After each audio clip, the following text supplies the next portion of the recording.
Welcome back to my channel. My name is Catherine, and here I work toward creating a safe space for regular people like myself to just live our lives more purposeful. And today, I would like to talk to those of us who feel like maybe we're in a difficult season, Maybe we feel like hardships are abundant right now for us. And I just want to give you some encouragement to trust the process, that is all working for you. And this is indeed in preparation for something that you ask for, right? So, let's talk about it. I can only use myself as an example. And in my earliest memories of feeling like, maybe the world is working against and not for me was when I was young. I spent a good deal of my 20s being upset with my mother.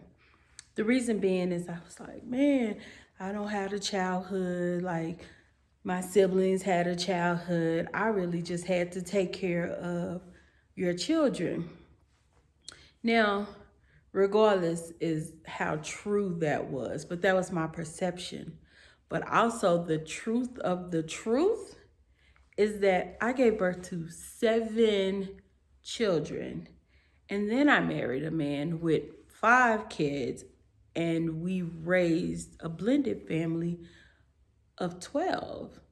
There's no way I could have been prepared for that blessing had I not been properly prepared. I have done my 10,000 hours.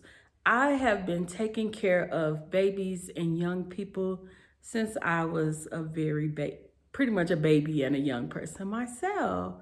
So so instead of being angry, what I should have been is grateful, because what I know is that other people who look at my particular life say things like, I could never. And that's the truth. They could never, you know? I used to tell this story about my first marriage and how it was a tragedy that just should have never ever happened. It brought me no good, and it should have never ever happened. The truth is, without that marriage, I couldn't be successful in this current marriage. There's no way. I know without a doubt, had I not been married the first time, me and my husband wouldn't have been able to be successful. I'd have nothing to compare it to. I wouldn't know how to even verbalize, how to articulate what I need as a wife, what to expect in a long-term relationship. There's no, and I wouldn't even have, I wouldn't even have the, what is the word? I wouldn't be so encouraged to try to compromise. I would just blow it on some of the little things.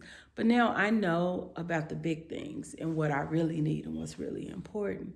So that first marriage, truly, it was in preparation for the life that I ultimately was going to lead.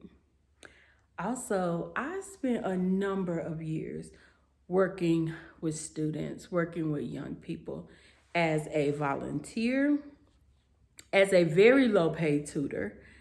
And ultimately, when you think about gas and the time and what I even made in the jobs, it wasn't worth it. My husband was like, "This is not a valuable use of your time." However, look at the life that I lead now. I work at a university preparing teachers to work in high needs schools.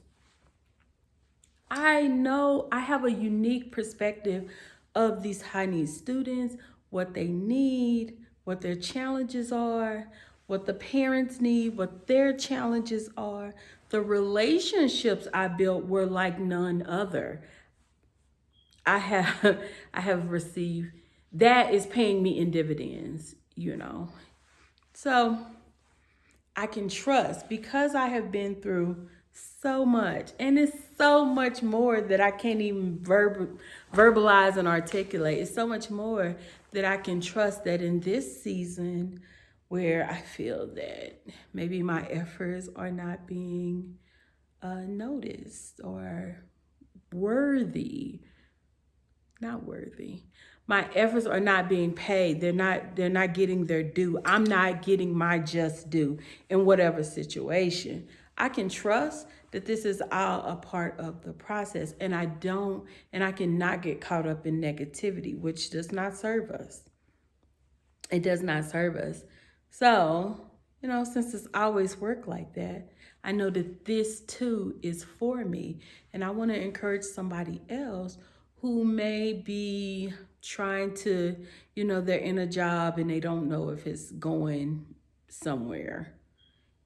More than likely, it's preparing you for the next step. In order to take that next step, you have to be prepared. And it could just be a part of the preparation. We make these wishes and we set these goals, but we don't know what they cost. And they cost what they cost, right? So I just want everyone to be mindful of the things that you are asking for and do not get caught up in negativity. When you feel it happening, recognize it, stop, recognize it, breathe it out. Just let that go, because I promise it's working for you. And the last thing that I really want to leave you with is trust the process. Set the goal. Focus on doing the work, whatever that is. Don't focus on this end goal that you want. If you say, I want to lose 100 pounds, well, once you figure out what it takes to lose the weight, what type of diet do you need to do? What type of sleep do you need to do? What type of exercise that you need to do? You focus on getting that in every day, and then that's when you're successful. Don't focus on the scale or these other metrics.